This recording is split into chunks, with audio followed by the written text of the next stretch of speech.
forgot to tell you guys concerning follow-up on yesterday on that guy in weed, that the recording engineer that killed himself by laying himself on the train tracks. I charged up the phone a little and watched the rest of that episode last night, thinking, well, if the show was already filmed, then if she was up there, she probably already took care of him. He's not actually there anymore, so that might have been something else. And at the end of the episode, she actually said, I'm not going to do anything about that guy that killed himself. I'm going to let his angels take care of that. And I know that at some point he will be crossed over when the time comes for him to cross over. And I was like, oh my God, that means he was still there. Oh my God, that was him. Oh my God.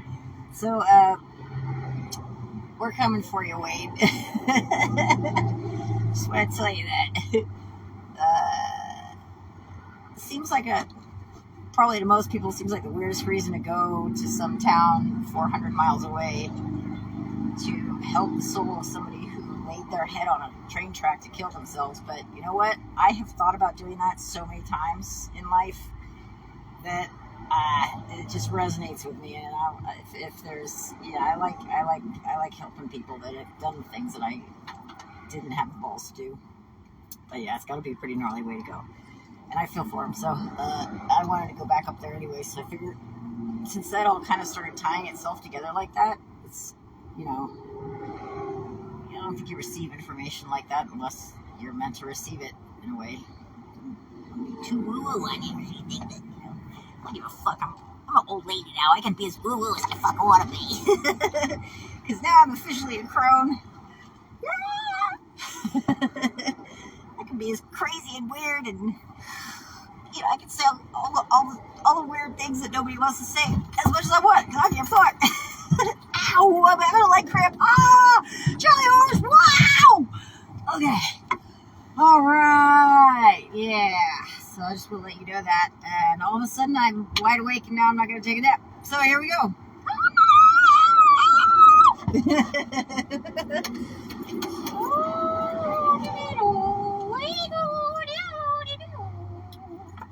Skadoosh. Okay, Dodie, how you doing? I will give you a nice view of going down the hill, and you can wee with me. How's that, wee-wee? You want to wee with me? I did actually just wee-wee in a little cup and dumped it on the side of the road. It's the pause that refreshes, yo. It's the pause that refreshes. Yes. Okay, how do I know, so I turn it around so you can see it. Oh, by the way, the number 38, that's right in front of your face right there, in black letters as opposed to the blue letters.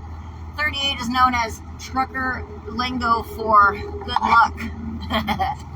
So that's auspicious for us to park right behind a truck with a big number 38 in our face.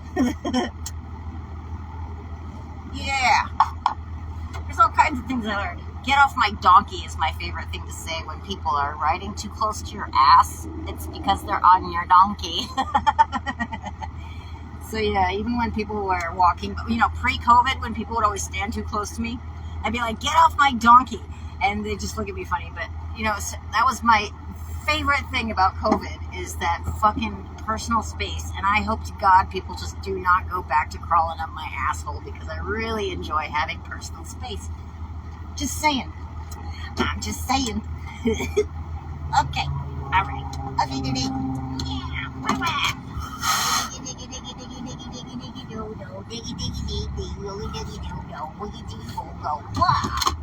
Here we go. Whee! Engine's so smooth. So whoosh, whoosh, whoosh, whoosh.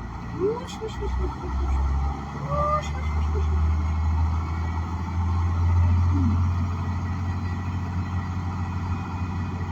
Cheetos. Ugh, barf. I used to love Cheetos. When I lived in New Jersey. Because in New Jersey, that's considered health food. Kill me.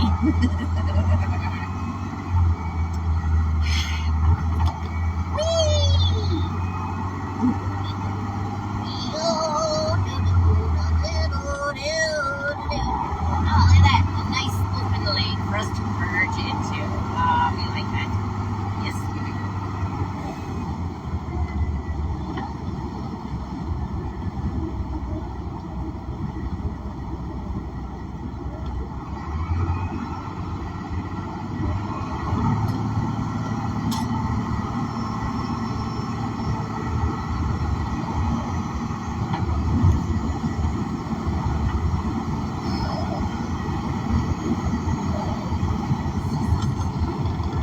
That's as fast as we ever go. Oh, my ears are popping. Ah! Ears are popping. Ah! Actually, we're probably not even going 65. I've discovered from those little things that tell you how fast you're going that you know, when you're on and it's popping up your speed, it always pops at 5 miles less than what my speedometer says. So I guess I'm right now only going 55. Oh my god! Yes, yes. My eyeballs keep doing this weird thing because of the contrast between the blue and the yellow. It's like so contrasty. It's like popping the line of the horizon so that it becomes completely flat where it's not 3D anymore. I don't know if anybody else has ever experienced that, but it's weird. It's a very weird sensation for my eyeballs. Just saying.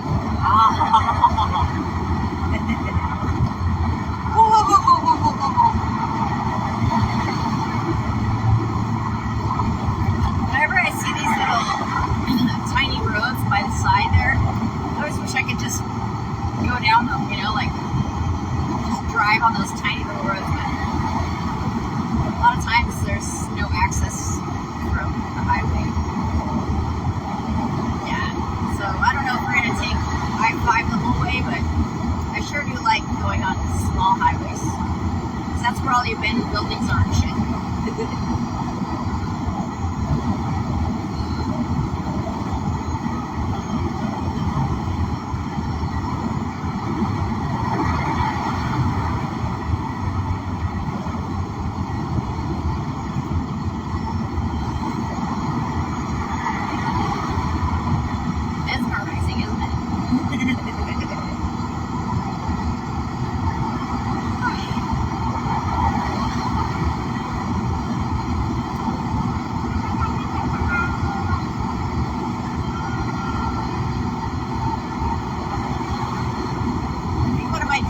In life, since I never really made it anywhere as a band, but I love touring, even though I never had enough money to go touring ever. I thought, well, maybe I could just drive the bus for other touring bands that are famous enough to have shows booked everywhere.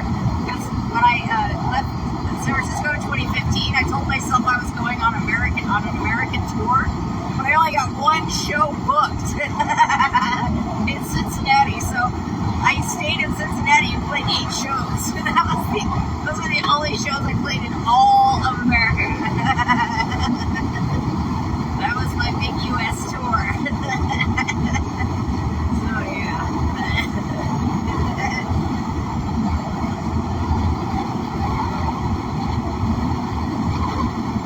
They were good shows though. I had a lot of fun. Met some really awesome people. I like Cincinnati. It's a strange town, and I kept getting these like weird feelings of relief that were like overwhelming feeling, like I'd be in tears, just crying to be in Cincinnati. And I was like, where is this coming from? And then all of a sudden it occurred to me that Cincinnati sits on the Ohio River, which was in history the old, it was basically the borderline of the Mason-Dixon line. So all of the runaway slaves who made it across the river from Kentucky, as soon as they got to Cincinnati, they probably would have fallen to their knees and been like, oh, thank fuck, I made it across the Mason-Dixon line without being murdered or eaten by dogs or caught and brought back to the slave owners. And then I was like, oh, yeah, okay, that totally makes sense to me. And then one afternoon, I don't know if you're in the mood for ghost stories, but I'm going to tell you. One afternoon, I was like hanging out of my truck, you know, as I did because I couldn't drive anywhere because I needed to get new parts and I didn't have a job, so it took me like, you know, I was there for about 18 months until I got work and saved up enough money to get all my truck parts and everything.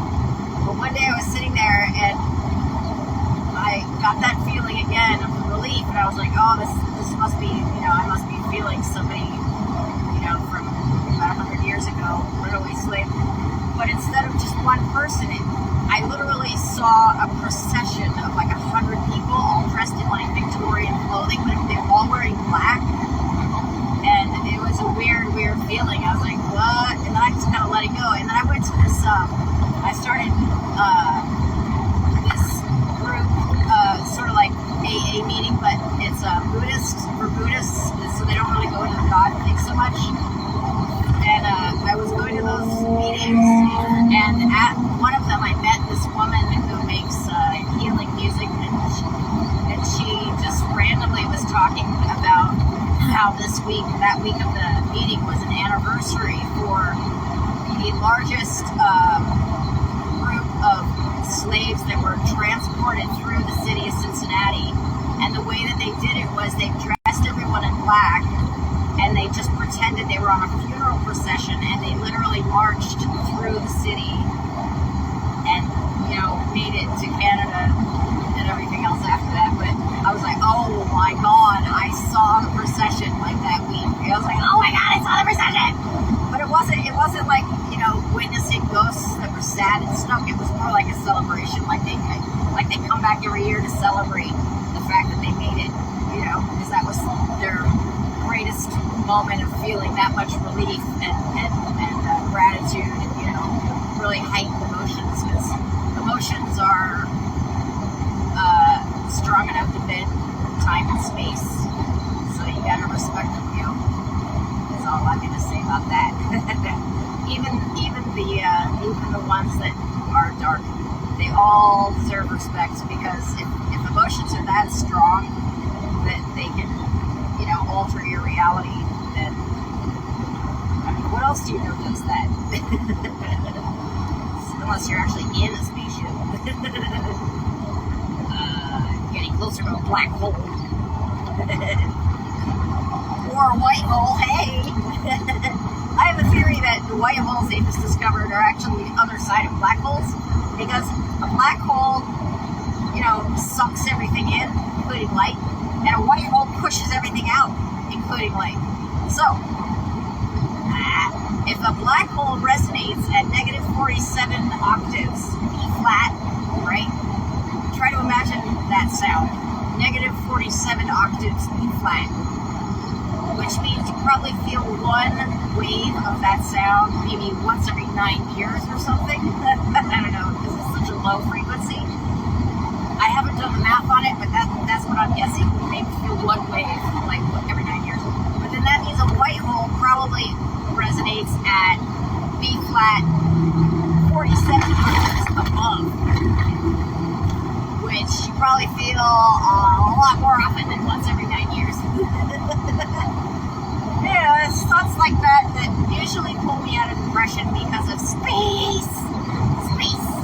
Space is cool. Time, space. Oh, and by the way, space-time, if you think of space-time as one thing, space-time, it's actually got 3 parts. It's not a 2-part, it's not a dichotomy, it's a trichotomy, because space-time, the third element of space-time is life or consciousness.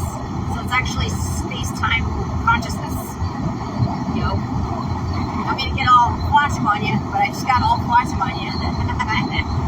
And when you keep your head in the space-time consciousness area zone, that's probably the easiest and quickest way to tap into the field and start going into like time looping and shit.